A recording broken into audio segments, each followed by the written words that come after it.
Shalom, world. I don't know about you, but I remember when I was younger, old heads used to tell me that there's nothing new under the sun. I didn't quite understand it at the time, but as I started reading the word, I realized more and more they might have been onto something. Like this whole feminist thing.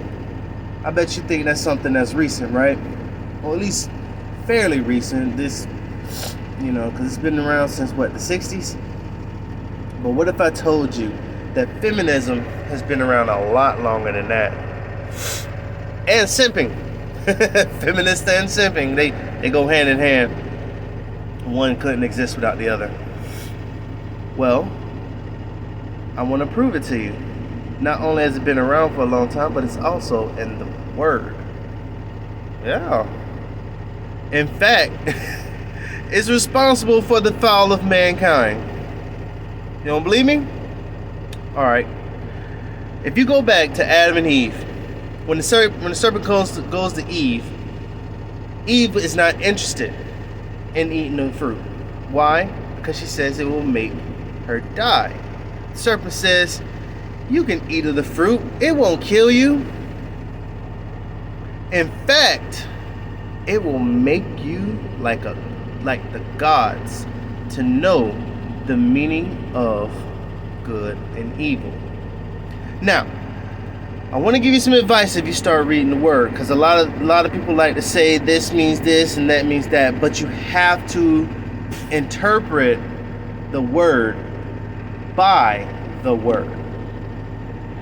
When you look it up, you will notice that it's using lowercase gods, not capital. So of course the serpent is not talking about the Most High.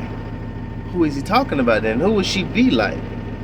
Well, if you look in John 10:34, you will know that the Messiah says that man are gods. Crazy, right? Man, we're little L's. Yeah. So when the serpent says that you will be like gods, little g, he's telling her she will be like man, like a man, knowing the difference between good and evil. And once she did that, then what did she do? She gave it to Adam. Adam knew not to eat that fruit. She did too, but he definitely knew, because the Most High told him personally to not eat that fruit. But because he was a simp, he ate the fruit and damned himself in getting kicked out of the Garden of Eden. Now this is a two-parter, because I've been working on this for a minute. Not only did they screw up by eating the fruit, which was the biggest screw up ever, but what he didn't realize is that the whole thing was planned. Because right after they ate the fruit, what happened? They had children. Now because they had children, and she had to bear the burden of carrying them children, he had to bear the burden of tilling the garden and working. He had to work. You don't work, you don't eat. He had to work. He didn't have time to take care of the children. He didn't have time to play with them and raise them. He had to go work. She took care of the children. Now he did his best. They did their best to teach them about the Most High. But unfortunately, they taught him something else. Because when the brothers both presented their presents to the Most High accepted one and rejected the other. And then, once that happened, the Cain, who was rejected, you think he would look at himself and like, but how did I do this wrong? You know, maybe I could do it right better the next time. No, he became jealous. Jealousy. That is a female trait that he learned from his mother. Because he wasn't around his father. He learned jealousy. And because he was jealous of his little brother, he slew his brother. Killed him. Right then and there. Now the story, it happens time and time again. It's been happening for the longest. Because the devil knows the word. He knows it better than you do. So he's got us in this perpetual cycle. What do I mean? Well, the first thing the devil did was he waited until Eve was alone. He didn't want to deal with Adam. He wanted to deal with Eve. And only Eve. And in doing so, he got into her mind. He said that I'll lift you up. I can give you all this wisdom. You can be an independent woman.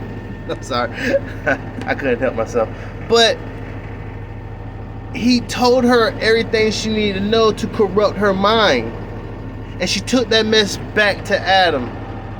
And she corrupted him. Now Adam should have been a strong enough man to rebuke that. And to turn his back from her. And to do his own thing. But he didn't.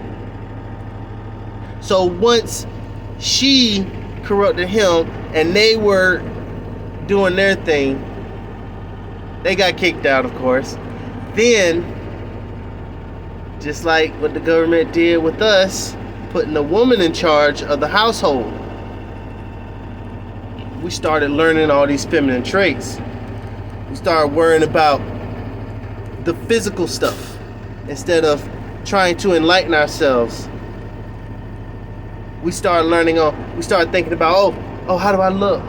Am I handsome? Is my hair nice? Is my clothes good? Do I have a big enough wang? We start thinking about all the mess that we had no business thinking about. But because we didn't have a father around, we're only learning from our mothers.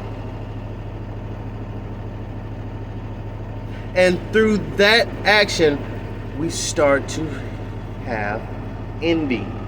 And through that envy, we start killing one another.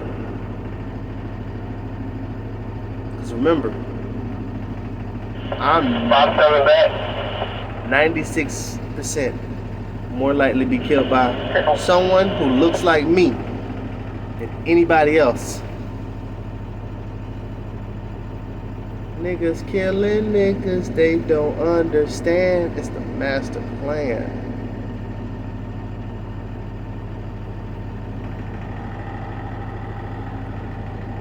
Feminism has been around forever. And it's always been the cause of our downfall. Men, it is time for you to stand up. This is a red pill message. If you are with a woman and she is not on your level and she is not going to follow your lead, I behoove you to remove her, or you will be exiled, just like Adam. We need to follow the way of Yahusha. Yahusha the Messiah. Every great man, every great prophet was great because he followed the Most High, but he didn't have any distractions. A lot of great men fail because they had distractions. They value the lust of the flesh and not the wisdom of the Most High Yah.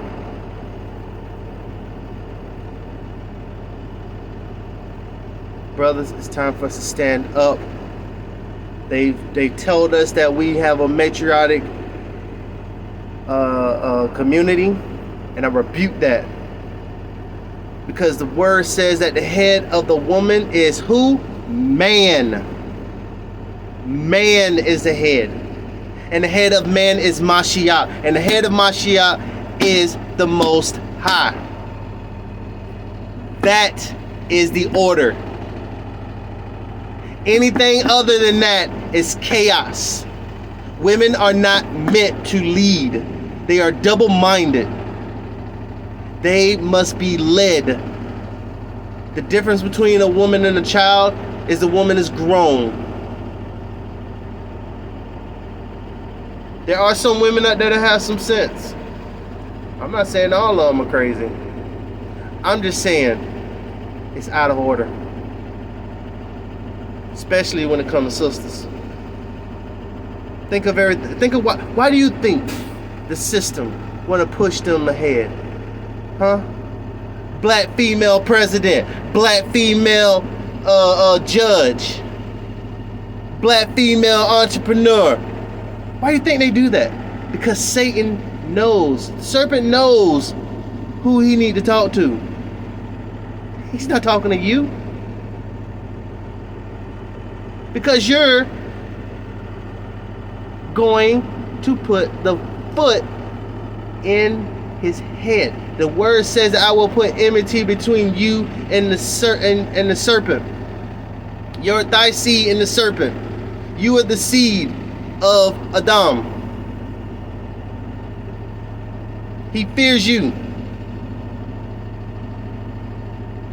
He fears you in your righteousness. He wants you to go out there and smoke weed. He wants you to go out there and play the harlot. He wants you to go out there and be lazy and fill your mind up with confusion and falsehoods. Because that's where he controls you. But when you're upright and you're doing the things that you're supposed to do, he can't control you anymore. So what does he do? What does he do? He sends those who are jealous, envious of you, because they don't want to put in the work to come and kill you. But that won't happen as long as you stay aligned with the Most High. You keep doing his will, and you keep on your path doing the right thing, being righteous. Your enemies won't know where to find you because they're stuck in the ghetto. They're not trying to move forward and move up, move ahead.